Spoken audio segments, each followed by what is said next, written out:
Pag-usapan pa natin ang hand, foot, and mouth disease kasama si Mobile Journal Arles de los Santos. Arles, paano raw nakuha ng anak ni Geraldine ang sakit na ito? May iba pa ba sa pamilya nilang nagkaroon nito? Pops Jay, nitong mga nakaraang linggo, tuloy-tuloy nga ang pag-ulan dulot ng habagat. At syempre, marami sa atin ang mga kinakailangan pa rin na magpatuloy sa pagtatrabaho para kumita at makatawid sa pang-araw-araw. Kaya naman itong si Geraldine, Pops Jay, naalarma nung nagkaroon nga ng hand, foot, and mouth disease ang kanyang anak. Pero kasi Pops Jay, ang kanyang mga kasama sa bahay ay either pumapasok sa paaralan at nagtatrabaho. At syempre dahil nga maulan at medyo vulnerable ang ating katawan sa mga sakit, baka daw dito nakuha ang sakit na ito. Arles, doon ba sa lugar nila Geraldine, meron na ring pagtaas ng kaso ng HFMD?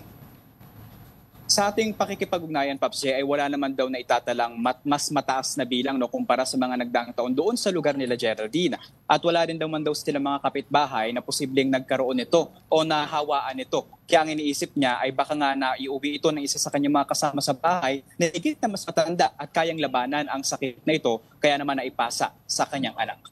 Arles, nagtriple ang bilang ng kaso nitong HFMD sa bansa ayon sa DOH. Ano raw ang ginagawa nila ngayon para matugunan yan?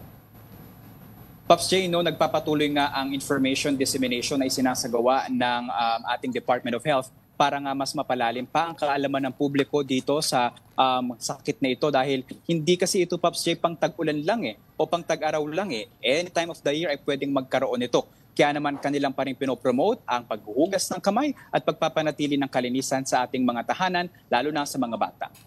Arles, sino-sino ang madalas na magkaroon ng sakit na ito? Ang mga bata ba usually ang vulnerable?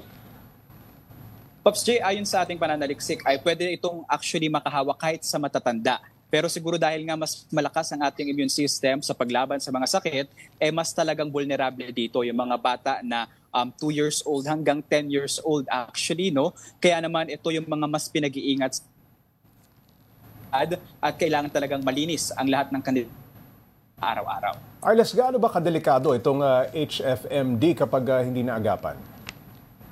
Siyempre, Pops Jay, nandyan na yung discomfort na makukos nito sa bata, dahil ang pagkakaroon ng mga rashes, Pops Jay, minsan umaabot hanggang sa lalamunan ng mga bata at nakakita pa nga tayo online ng mga video ng mga bata na hirap talaga makakain dahil pati ang kanilang mga lalamunan ay may mga rashes. So kung ito hindi maaagapan ay pwede itong maranasan ng mga bata yung ganito, pero Pops Jay, talagang pwede itong magamot at pwede ngang 3 to 6 days na incubation period ay gagaling na ang batang magkakaroon ng hand, foot, and mouth disease. Maraming salamat, Mobile Journal Arles de los Santos.